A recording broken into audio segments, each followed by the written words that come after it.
Imagine you're just an ordinary person, but one day, you suddenly land in a whole different world. And to escape, you must complete a mission, while uncovering shocking secrets along the way. So, what would you do? Well, that's exactly what happens to our main character. Let's see how he survives it all. The story begins with Yoon Shinji sharing his journey. He explains that he lost his parents when he was young, and his older sister, Yoon Won, raised him as if he were her own son. Even though they were poor, they lived a peaceful life. However, about a year ago, his sister started disappearing for a few days at a time, never explaining where she had been. 3 months ago, she vanished again, but this time, when she was found in an abandoned factory, she was badly injured. Since then, she has been in a vegetative state. To pay for her treatment, Yoon spent months working on a new business model, and today, he finally got the chance to present it to an investor. He believes this could be a huge opportunity. As he walks, a distant voice calls him dear and asks why he's wandering around alone. A girl grabs his arm and says that, as the beauty queen of the business school, plenty of big bad wolves are after her. Yoon asks if she's mistaken him for someone else, surprising her. She then notices his outfit and asks why he's wearing the same clothes as her boyfriend, accusing him of trying to take advantage of her. Just then, a man appears from across the street, demanding to know why Yoon is flirting with his girlfriend right in front of him. The girl runs to her boyfriend, crying, while Yoon suddenly notices something unusual. A warrior with red eyes and golden armor is charging straight at him on a horse. In mere seconds, the warrior tramples Yoon, knocking him to the ground. The boyfriend checks on his girlfriend and then realizes that Yoon is already lifeless. But at that exact moment, Yoon finds himself in a completely different place, underneath something soft and round. Confused, he thinks to himself that this sensation is nothing like what he expected after being run over by a horse. When he opens his eyes, he is startled to see a woman on top of him. He wonders where he is and who she is. The woman, however, is only looking for water. Yoon starts questioning whether he has died and if this place is the afterlife. The woman moves closer, resting on his leg, trying to get nearer in search of water. Quickly, Yoon backs away, telling her to calm down because he can't give her any. The woman, who is chained up, screams desperately for water, and suddenly, her tails appear. Yoon is shocked. He never expected to see a person with tails. She lunges at him, grabs him, and kisses him. A system message pops up, saying that the game's heroine has unlocked a random ability. It also states that once the heroine's favorability reaches 100%, she will be sealed into a book, allowing the host to summon her at will and unlocking a profession for her. Another message appears, assigning a survival mission for 3 days, with a reward of 1,000 points and a return to the real world. As he is being kissed, Yoon wonders why he is seeing system messages, if he actually traveled through time, and what all this talk about heroines means. Suddenly, a hand grabs him from behind,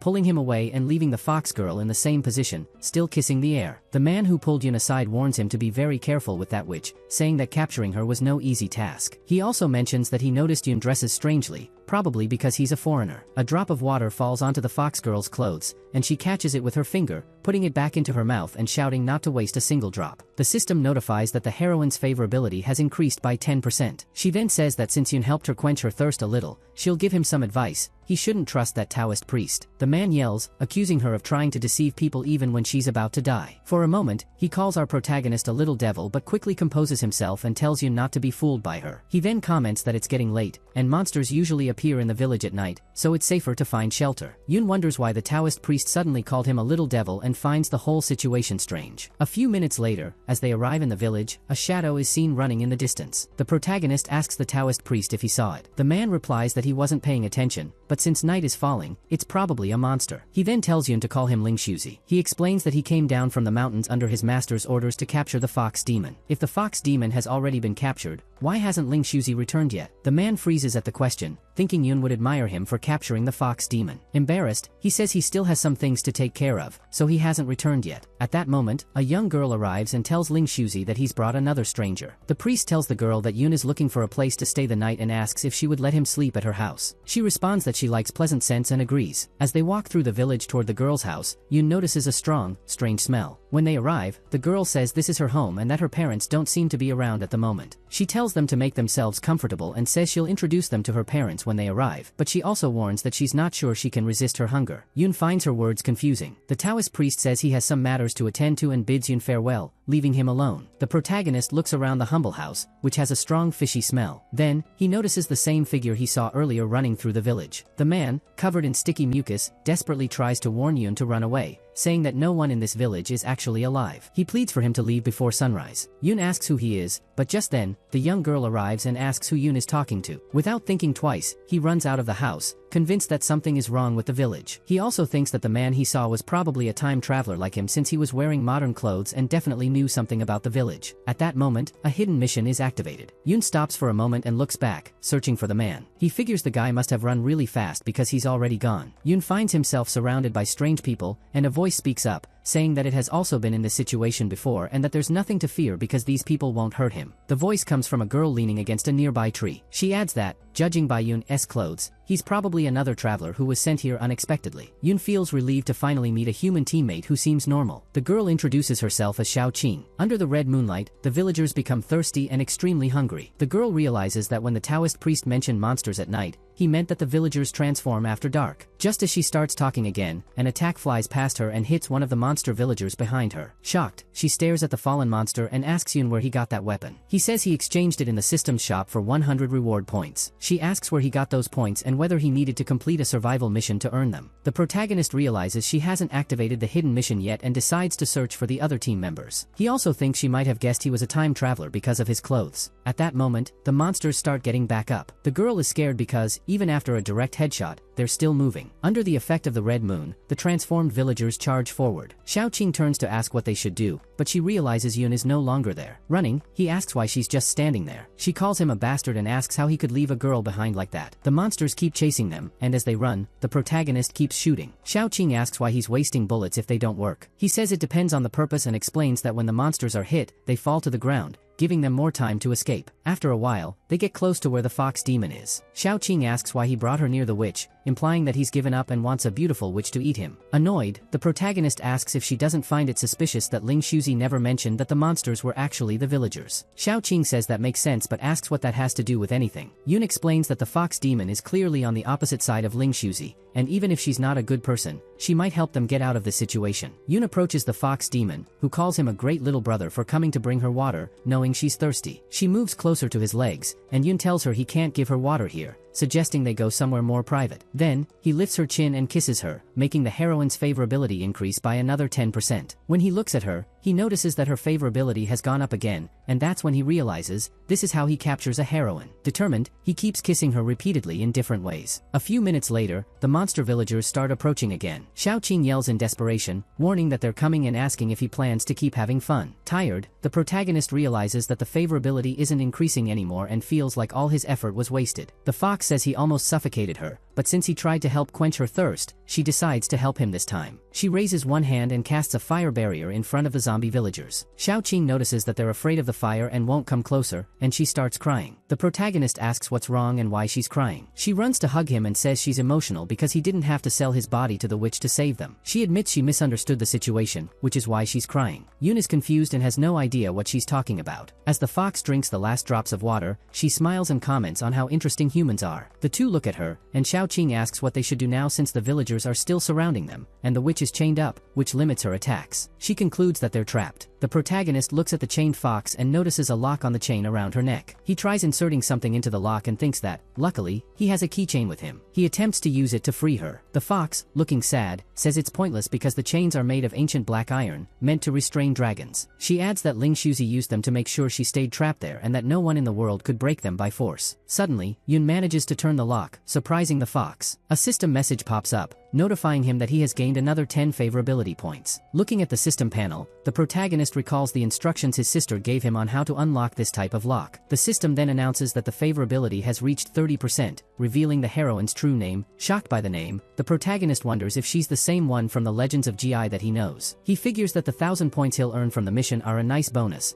but to make real money, he needs to complete hidden missions. At that moment, Xiao Qing notices that after seeing the witch unchained, the villagers ran away. The fox, now confident, says she won't let them escape because it's time for revenge. She raises her hand to attack them again, but Yoon stops her and asks her to wait and let them go if possible. She asks him to give her a reason. In response, he puts the chain back on her, leaving her speechless. The next day, Daji is back in chains. A man arrives at the scene, imitating a dog. She, out of patience, says she has already told him many times that she's not a dog but a fox. The man, impressed, exclaims that the dog is talking. Daji refuses to respond, thinking this is torture. First, she met an old man, and now a guy with mental issues. Ling Shuzi approaches the man the same way he did with the protagonist and asks if he's strange. In his thoughts, wonders why this man arrived only today when the others showed up the day before. The man, who seemed a little off, says his name isn't strange, but Kai Iwanoyo. Looking at him, Ling Shuzi thinks this guy seems stupid, but that would only make it easier to trick him. He then starts saying the same things and invites the man to settle in the village. Meanwhile, somewhere nearby, Xiao Qing asks why the protagonist freed the fox, only to capture her again, suggesting it would have been better to let her take out all the monster villagers. At that moment, she's puzzled by the fact that the villagers had disappeared by the next morning. The protagonist walks up to her and asks if she remembers that the fox was captured by Ling Shuzi. With a look of disdain, she asks what that has to do with anything. He explains that it means the fox isn't strong enough to defeat Ling Shuzi. The mission was to survive for 3 days, but only 1 day had passed. He then gets closer to Xiao Qing and says that if finds out they saved the fox, there will definitely be a confrontation. He asks if she thinks they have any chance of defeating him with their current power. Xiao Qing realizes she misjudged Yun again, but there's more to it. The protagonist is interested in the dragon chain. He thinks it's a good artifact and that he could use it. He also recalls exchanging points for similar chains in the shop and is glad no one noticed. At that moment, Ling Shuzi arrives. He looks surprised and is about to ask how Yun is still there, but the protagonist interrupts him and asks why the Taoist priest looks so shocked. Ling Shuzi realizes he can't hide it anymore and tries to think of a way out. The protagonist notices that this person is also a team member, and a system message appears, notifying him that he has earned 100 points for finding another team member. Looking at the man, he realizes that with him, there are now 3 members, and the maximum is 100%. So, he deduces that there must be one more person on the team. He points at Ling Shuzi and says that he must be part of the group too. Ling Shuzi responds that he has no idea what the protagonist is talking about. Yun notices that the system didn't respond, but Ling Shuzi's panicked expression says it all. He also wonders where the last team member is. Kai approaches Yun and says it's been a long time since they last saw each other. Yun replies that he must be mistaken. Xiao Qing asks if he really doesn't know Kai, and the protagonist says he doesn't, but Kai spoke so convincingly that it didn't seem like he was lying. Xiao Qing says that while this guy may be an idiot, she wonders why he was the only one to arrive that day. The man explains that he actually arrived the day before but was wandering around and didn't enter the village. Xiao Qing asks how Kai survived the monsters that spread throughout the village. Kai says that's exactly why he didn't enter the village, because it's dangerous at night. The protagonist comments that Xiao Qing still calls people stupid, which actually shows a high level of intelligence. Annoyed, Xiao Qing asks if this guy is some kind of genius. Hearing this, Ling Shuzi understands why Kai wasn't seen the day before and didn't expect him to be this lucky. He then says that when he first saw Kai, he thought he had been bewitched by the fox demon. He adds that Yun and Xiao Qing must be doubting him now. Ling Shuzi tells them to follow him, saying he will explain everything. He begins explaining that the villagers of Longitan have a tradition of holding funerals for their loved ones and burying them in the lake at the back of the village. They believe the river's flow carries the spirits to eternal life, and this ceremony is happening right now. He concludes by saying that neither he nor the villagers expected eternal life to mean staying alive. In reality, they sacrificed living people to gain the power of the dragon god and achieve immortality. However, the dragon's power is evil, which turned them into monsters. The protagonist realizes that the person inside the coffin is the last team member, and Xiao Qing comes to the same conclusion. A system message appears, confirming that the last team member has been found. Xiao Qing says that Ling Shuzi must be telling the truth since she just received 100 points for the mission. The protagonist confirms that he got them too. Ling Shuzi, pretending badly, says that because he was focused on the fox demon,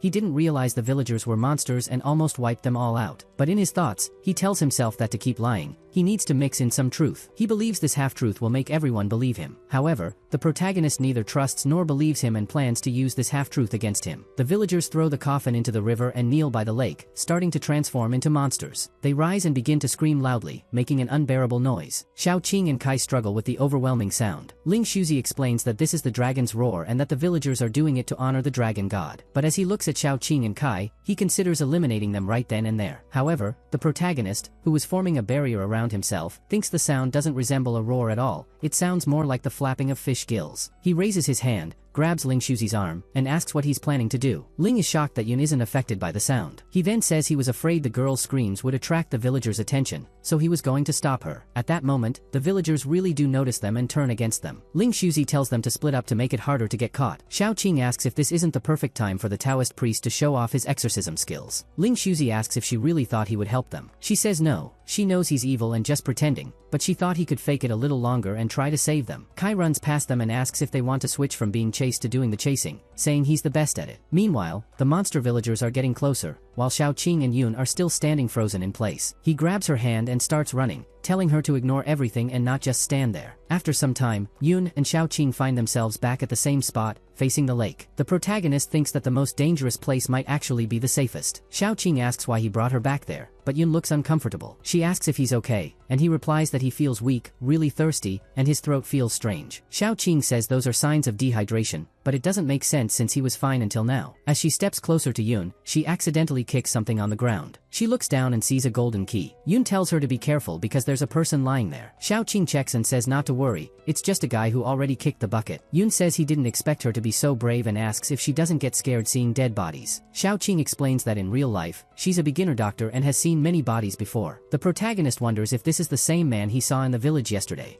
the one who warned him to leave quickly. While examining the body, Xiaoqing says something feels off. The muscles aren't stiff, and the body is still warm. She explains that it looks like all the water in his body evaporated and that he died recently. She also notices a lump in his abdomen and checks his wrist, noticing handcuffs. She wonders if he was a police officer. She asks how someone from this village could have a job from their world. Yun replies that it's because he's also a time traveler like them. Xiaoqing asks if Yun is saying that someone handcuffed him there, maybe Ling Shuzi? Yun says no, but the man probably handcuffed himself. She asks how he knows that. The protagonist explains that Ling Shuzi is too cautious to tie someone up and leave the key nearby, giving him a chance to escape. Xiaoqing stands up, walks toward Yun, and asks why someone would do something like that. Suddenly, something bursts out of the man's stomach and lunges at Xiaoqing. The protagonist yells for her to be careful. He grabs her and pulls her away, then shoots at the creature. Xiaoqing asks what the hell that thing is. The creature dodges the bullets, leaving her confused. Even though the protagonist keeps shooting, he can't land a single shot on the fast creature. The monster flicks its tail and almost seems to laugh at him. Yun raises his toy to shoot again, but no bullets come out. Xiaoqing panics, realizing they might be out of ammo. The monster takes advantage of the moment and charges at them. Stammering, Xiaoqing asks the protagonist to tell her he's not out of bullets. Calmly, he replies that yes, the pistol is empty. Xiaoqing panics, thinking they're going to die there, but Yun tells her to stay calm because the one dying will be the creature. Just as the monster moves closer, the protagonist shoves the barrel of another toy into its mouth, confusing it. A system message appears, stating that the host has spent 1,000 points to exchange for a sniper rifle and will use 100 reward points for a bullet. With the creature in his sights, Yun says, "Bye-bye," and fires, hitting it directly and blowing it apart. Xiaoqing is shocked by what just happened. She asks where Yun got that rifle from, but he tells her to examine the monster's body instead of asking questions. She says there's nothing left to examine since it exploded into pieces, but based on what she saw earlier, it looked like a newborn. Looking at the remains, Xiaoqing is confused because the creature seemed to be full of human blood. The protagonist asks how she can tell, and she explains that there's a big difference between human and animal blood. The easiest way to distinguish them is by color. The protagonist realizes something he didn't want to happen has already happened. Xiaoqing asks why he looks so worried since he already finished the creature. Yun asks if she thinks the man was drained by the monster's offspring. Comparing this to the villagers, who were all wet, they might be parasitized by these creatures. The monster embryos might not kill their hosts until they hatch. Since they need a lot of water, that would explain why the villagers are always wet. Also, the baby monsters probably eat their hosts from the inside, merging with them over time. Eventually, the monster becomes the host itself, which is what the villagers call eternal life. Looking at the poor officer, Yun says that the man probably didn't want to attack others, so he handcuffed himself there. But he didn't expect that the monster wouldn't merge with him and would just burst out of his stomach instead. Seeing the protagonist coughing nonstop and looking dehydrated, Xiaoqing says he's probably infected too. The protagonist feels a sharp pain and agrees. He wonders when he got infected. He needs to replenish his water immediately because the mission is to survive for 3 days to return to the real world. Since today is the second day, he just needs to hold on a little longer. Xiaoqing pauses for a moment, realizing that the lake is their only water source. With no other option, an idea comes to her mind. She walks up to the protagonist, who asks what she's thinking. She holds on to him and tells him not to move. She says that since he has saved her life multiple times, she wants to do something for him too. Then, they kiss. Xiaoqing thinks this is the only way to get water into him. Yun holds her, leaving her confused about what to do next. She tries to stay focused, reminding herself that she's doing this just like he did with the fox sister and that she shouldn't mislead anyone. After they stop kissing, Xiaoqing says she doesn't have as much experience as him or the fox sister, but she did her best to save him. The protagonist looks at her and realizes this is what was worrying her. He had thought she figured out that he could simply exchange points for a bottle of water from the systems shop. He places his hand on her head and thanks her for trying to save him, but she pushes him away and tells him not to be so nice.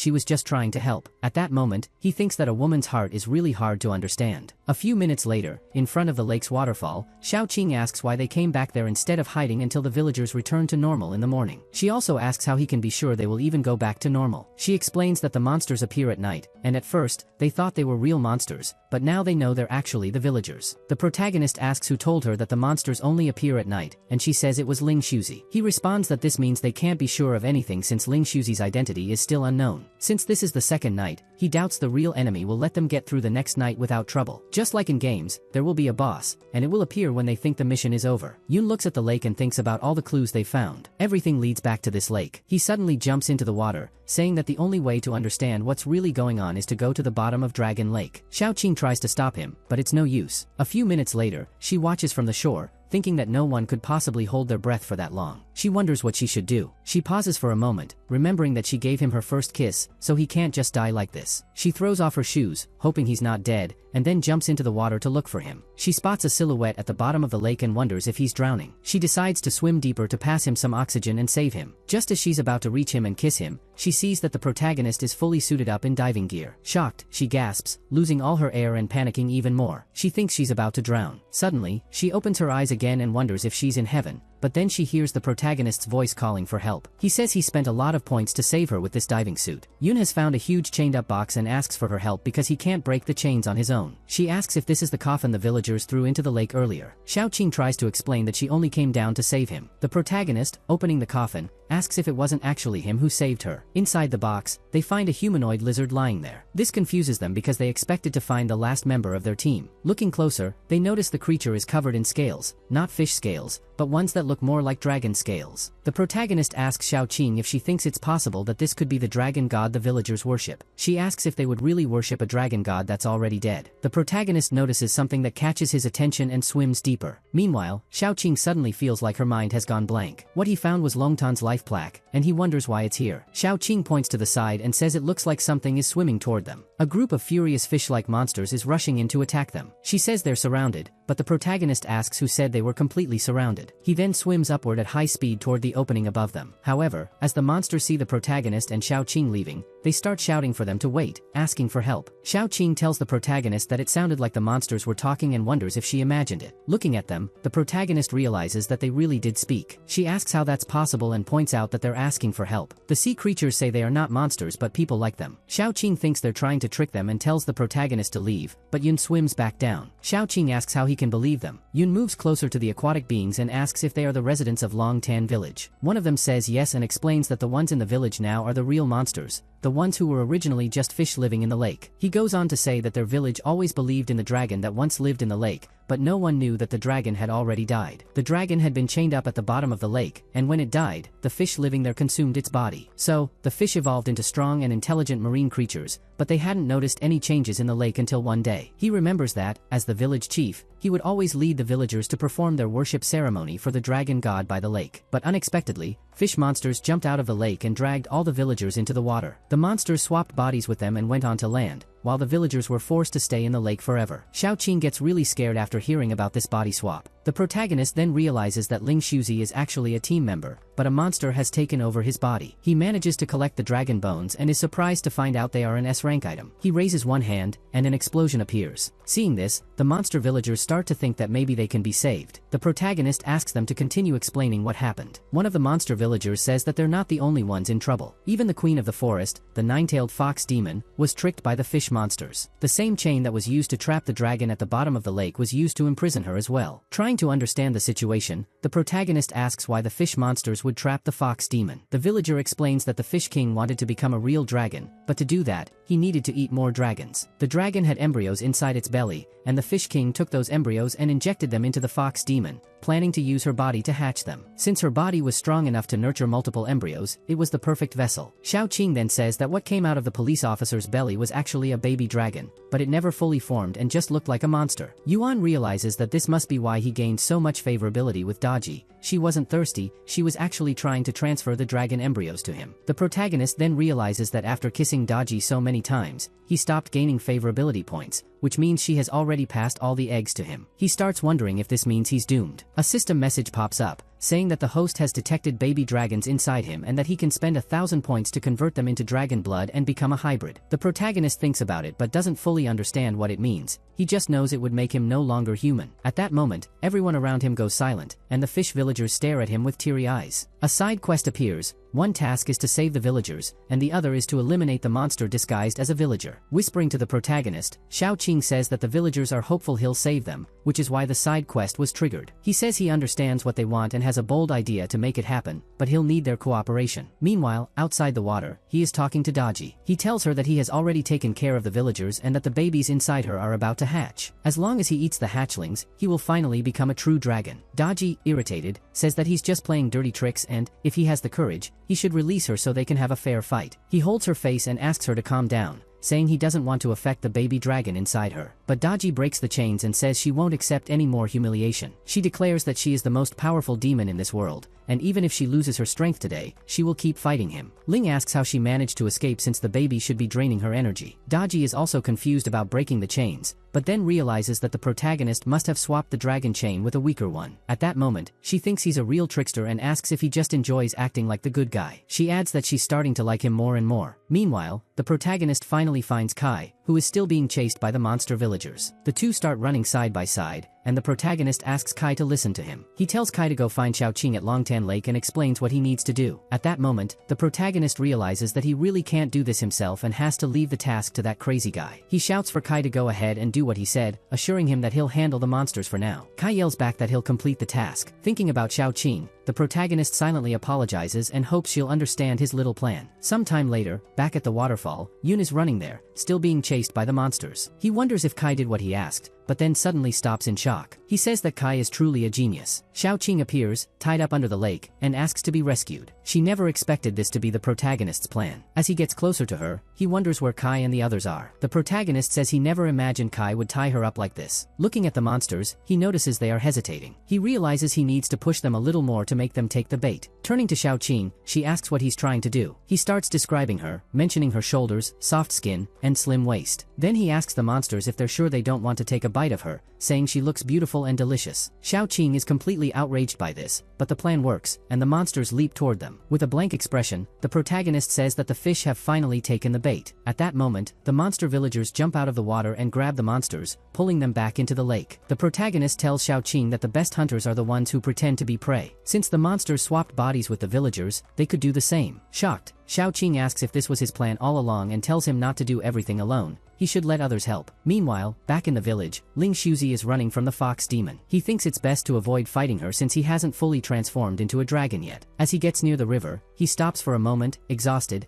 and wonders how she managed to escape. Could she really be stronger than the dragons to break free from those chains? Watching him from a distance, Daji asks where he thinks he's running to. She says it's time to settle things. Ling calls out to his subordinates, and several villagers emerge from the bushes, surrounding Daji. He tells her that in case she didn't know, all the villagers have been replaced by the fish, which means she is now surrounded. But just then, Yun arrives and says that, actually, Ling is the one who's surrounded. Ling is shocked to see the protagonist still alive, but then starts laughing, saying that he must be trying to trick him. He orders his men to attack the protagonist, but then apologizes and says that he actually hired all of them, then commands them to attack Ling instead. Ling, confused, asks why his supposed subordinates are listening to a human. Realizing he doesn't have much choice, he jumps back into the lake. He says he didn't want his real body to take any damage, but he promises that when he returns in his true form, he will make the protagonist pay. At this moment, Daji's favorability toward the protagonist reaches 70%. She wraps one of her tails around him and asks how he pulled that off, saying she can't see through him and is becoming more and more curious about him. She also says he must have a lot of secrets hidden in his body, just like she does, and suggests they should have a deep exchange of ideas, so they can take care of each other. At the bottom of the lake, Ling finds his fish subordinates eliminated. Meanwhile, outside the lake, Daji hugs Yun and asks if he's shy, offering to help him. She adds that his resistance only makes things more tempting. But just then, something rises from the water. Now in his true form, Ling says that this is not a matter for humans, and they could have even kept the peace. He explains that he only had his subordinates switch bodies with the villagers, so he asks why they killed all of them. He then questions if the protagonist and the others are ready for his revenge. revenge. The protagonist, smiling, says he wiped out all of Ling's subordinates so they wouldn't be able to seek revenge or switch bodies again. Ling says that's fine, but now he will fight Yun for such cruelty. He launches a powerful attack at the protagonist, declaring that they will fight to the death. Furious, Daji reveals her true form and asks how Ling dares to lay a hand on the man she likes, adding that Yun is hers alone. Xiaoqing asks why Yun belongs to Daji. The protagonist, confused, says the issue isn't about being hers, it's about being prey. Daji then unleashes a powerful attack on the Fish King, so strong that it sends water flying and crashes into the other side of the waterfall. However, she quickly realizes that Ling's presence hasn't disappeared. At that moment, Ling counterattacks, launching multiple strikes at the nine-tailed fox. Water tentacles grab Daji and pull her into the lake. Ling asks if she knows why he keeps his true body in the water, and as she is dragged down, he explains that it's because water is his domain. Her fire won't work here. Then, Ling turns to the protagonist and says that it's his turn now. The villagers step in front of the protagonist and say that Yun has already done enough for them. Now he can leave while they take care of the water beast. All the villagers come together, asking their great benefactor to run and leave the rest to them. But instead, he is overcome with a unique sense of happiness and confidence and charges forward at full speed. The villagers are moved to see that the protagonist chose to face the beast instead of running away. The Fish King, seeing this, says that humans have always been despicable and selfish, but admits that Yun has exceeded his expectations. He asks if Yun is stupid or actually brave. Then he channels his power and, out of respect, says he'll use his full strength to attack the main character. Yun replies that to fight the Fish King, he has to let go. The monster asks if that's some kind of joke, then launches an attack but jumps into the water. A little girl from the village holds onto her leader's clothes, and when he looks at her, he decides he has to act. If their benefactor isn't afraid of being taken down, they shouldn't be either. He tells everyone to go help Yun so they don't get humiliated by the monster. Xiaoqing tries to stop them and says everyone misunderstood. Ling, thinking he's figured out the protagonist's plan and believing he ran away, looks at the crowd and thinks there's no one left to fight. But when the village chief gets close to the water, he tells everyone to wait and says it's not the right time yet. Ling turns to look at the water and sees a huge whirlpool forming. He wonders what the hell is going on. Earlier, along with Kai, the main character had bought a drilling machine. He figured there was probably an underground river where the water could drain, so he had already planned with Kai to use the machine and open a path for the water to flow out at the right moment. He looks at the Fish King and says the water's been drained, then asks what he's going to do now. The beast is in shock, trying to understand how the protagonist did that. It rushes toward Yun and says that even so, the power difference between them is like a god and a mosquito. It opens its mouth and says crushing the protagonist would be as easy as squashing an ant. But Yun says he's not the real opponent. The protagonist turns to Daji and asks how long she plans to keep pretending to be asleep. She gets up and admits she didn't expect him to notice. Laughing, Ling says that since Daji's nature is fire, getting soaked weakens her power, while he can still fight even without the lake. Daji looks up and confirms it's true. She suggests they run into the forest, saying that as the forest queen, she can draw energy from the mountains and grow stronger. Hearing that, Ling asks if they think he's stupid and says he won't let them escape to the mountains. The protagonist then offers to help Daji. She's touched and says he keeps doing these things for her, and even if she dies today, she'll die happy. She asks him to play with her one last time, hug Zion, and tells him to hurry because there's not much time. Yun tries to stop her and asks what she's thinking, saying that won't help her. He pulls out a remote from his pocket and tells her to get out quickly before everything collapses. A huge explosion goes off, and Ling, watching from a distance, is shocked and wonders how Yun did that. Seeing the destruction, the Fish King asks if Yun is still even human. Meanwhile, the protagonist comes out from the side and says he just bought some explosives and set them up on the riverbank ahead of time. Daji takes the chance to absorb external energy and boost her powers. She thinks she never expected the protagonist to be like this, and now she wants him even more. Daji transforms back into her true form, a nine-tailed fox, and says now she wants to see how long a fish out of water can last. At that moment, Ling tries to escape blame and admits he was wrong, asking her to let him go. Then something catches Xiaoqing's attention. Something starts falling over them. Ling realizes it started to rain heavily. He lifts his arms, opens his mouth, and tries to absorb as much water as possible, begging for divine help. Daji gets angry since it just had to start raining now. She launches a powerful attack and says they need to finish this fight quickly. Ling dodges her attacks and says he thought he'd die this time, but even God helped him. He's the fish of destiny. Ling starts circling Daji fast, hitting her from all sides. He says that as long as there's water, he can keep improving his abilities. Because of the rain, Daji starts shrinking and losing power. Seeing her lose strength, Ling laughs at her and says the rain will drain her completely until she dies. He starts turning into a half-dragon fish. Even though he hasn't absorbed enough dragon babies, he says he can still become a dragon by gathering energy from the rain to evolve further. Xiaoka notices dragon claws and scales starting to grow on him, and his form keeps changing. That strange-looking fish says it's not just a transformation, it's an evolution. Confident, Ling says he's waited a long time for this moment. He starts absorbing a bit of Daji's power, and smoke surrounds his body. He celebrates, saying the fish has finally become a dragon. But when the smoke clears, Ling is completely skeletal. He wonders why he looks like that when he had absorbed energy from the young dragon. Why did it turn out this way? Kai says Ling's form is very unusual, and Xiaoka adds that this power is too abstract. Smiling, the main character asks Ling if he forgot that Daji had already passed the dragon baby eggs to him. Yun turns to Daji and says that now everything depends on her since Ling failed to transform. But Daji had lost too much strength and had become tiny, like a cub. The protagonist is very shocked, while Kai plays with Daji like a little pet. Meanwhile, Ling can't accept that his transformation failed. He says he won't give up, that everyone, including the world, is wrong. He attacks everyone around, and whoever gets hit by those black lightning bolts starts turning into horrible-looking monsters. Ling confidently says that as long as the world is corrupt, he will still become a true dragon. He shouts that it's his destiny, that he's the leader of all, and he decides what is real or not. The villagers try to run from the attacks, and one of them shouts to stay away from the black lightning. Ling then turns to Yun and says that since Yun gave him this power, he'll be the one to finish him off. He charges a direct attack at the protagonist and asks if Yun doesn't want to protect the villagers. If so, he'll just turn Yun into a monster and make him hunt them. One of the villagers shouts that their savior is in danger and says they must form a human shield to protect him. But then, more lightning strikes around them, and people start transforming. With their final breath, they ask Yun to run away. Ling says this human drama is touching, but asks what good it does. He laughs, saying it's ironic how the villagers Yun wanted to protect are now monsters chasing him. At that moment, a powerful energy takes over his body, and he thinks there's no other choice but to try something new. He accepts merging with the dragon baby eggs inside him, turning into a human-dragon hybrid with SSS rank. A system message appears saying a new skill has been learned, Dragon Scale Transformation. The protagonist gets really interested in the skill. He starts by turning the zombie villagers into golden dragon eggs to protect them. These eggs can only be destroyed by weapons above S level. Ling laughs and asks if that's all. He says he thought Yun was about to do something big. The main character looks at his hands and wonders if this is really an SSS level skill. A system message appears, explaining that his power is currently too low, so he can only unlock basic skills for now. Shio asks if it would be better to keep everyone inside the eggs so they can rest through the night and leave in the morning. Yuan asks her what would happen to the villagers after that. Suddenly, Kai activates an A-level skill and kicks one of the eggs, sending it flying. Xiaoquim and Yang are surprised by his sudden move. Meanwhile, the egg flies at full speed toward Ling and hits him directly, hard enough to make his eyes pop out. Ling thinks that his power can't break through those dragon scales. Xiaoquim celebrates and says the attack actually worked. The villagers then go to Yan and say they want to help too, asking him to turn them into eggs. The main character quickly agrees and starts turning them into eggs. Kai picks up a few eggs on his back and asks if this is like a free throw. A little girl inside one of the eggs tells him to hurry up, and another one, also being used like a toy, says the same. The last one says he's going to get back at Kai when he gets out, but Kai kicks all 3 eggs toward Ling, who asks what kind of attack this even is. He wonders how he could be losing to something like that. Seeing Kai's attacks, Xiaoquim asks if he's secretly a hidden master. Lying on the ground, Ling asks the main character to let him go, saying he'll disappear and never come back. But Yun replies that he can only promise half of that. Ling asks which half, and Yun pulls out his weapon and says it's the part where he'll never be seen again, then fires. At that moment, Yun completes the mission to eliminate the Fish King and receives a relic called Ling Chu's. A bright light appears, and the relic lands in Ion's hands. He thinks he already knew he would get extra points for defeating Ling Chu's, but the relic was an unexpected bonus. Later, Yun returns to the village and is warmly welcomed by the villagers, who kneel and thank him sincerely. Surprised, he thinks he's never experienced anything like this before and wonders if he should say something to them. At that moment, Daji runs toward him and jumps into his arms. She thinks about how he never showed fear toward the Fish King and how the villagers admire him now. She also thinks he's cold and straightforward. She says she really likes the main character now, and her favorability rating increases to 209. When the hero image is activated in the system book, the main character can summon her anytime. He then receives the card of the demon fox, Queen of the Forest, Daji. The main character asks the system if the profession he gets will be the same as the heroine he unlocks. The system replies that he has awakened a new S-class profession, but Yun is confused because the name of the profession is illusionist. The system explains that it's a very good profession for creating illusions and mixing reality with fiction, which can be very useful in battle. Later, the main character thinks about his first profession and wonders why his genes didn't evolve when he leveled up, but he decides to ignore it for now. He then asks some villagers where Xiaoqing and Kai are. The villagers, looking confused, say they saw them around not long ago. Time passes, and the sun begins to set. A little girl is crying under a tree. Yuan asks her what's wrong. She says that everyone was fighting against Lin Chuzi, but she knew that in the end, Mr. Lin and the others would never come back. She continues saying that even the main character will leave soon and won't return. At that moment, Yoon points to the sky and asks Xiaoli to look. He used some reward points to create that illusion. The girl asks if Yoon is some kind of god for being able to use magic like that. She then runs off to hug her beloved grandfather. The main character thinks that a magical death is like a child's game, but the people who remain must not lose hope and need to keep living well. Xiaoli tries to hug her grandfather but ends up passing right through him. She asks what's wrong and why she can't hug him. Her grandfather says it's okay and tells her to take care of herself, eat well, and sleep at night. He keeps asking her to look after herself. Crying, Xiaoli watches her grandfather's image fade into the sky and begs him not to go because she's still just a child and has so much to say. She then sits on the ground, feeling completely empty. Yoon kneels beside her and says he's about to leave and asks her to take care of herself and grow up well. He stands up, and a light shines down on him as he says goodbye to the girl. But before he goes, she tells him that he doesn't need to lie to her. She already knew her grandfather was dead and would never come back. Even so, she thanks him anyway. At that moment, a Valkyrie appears and says that the last team did terribly and she was almost out of hope.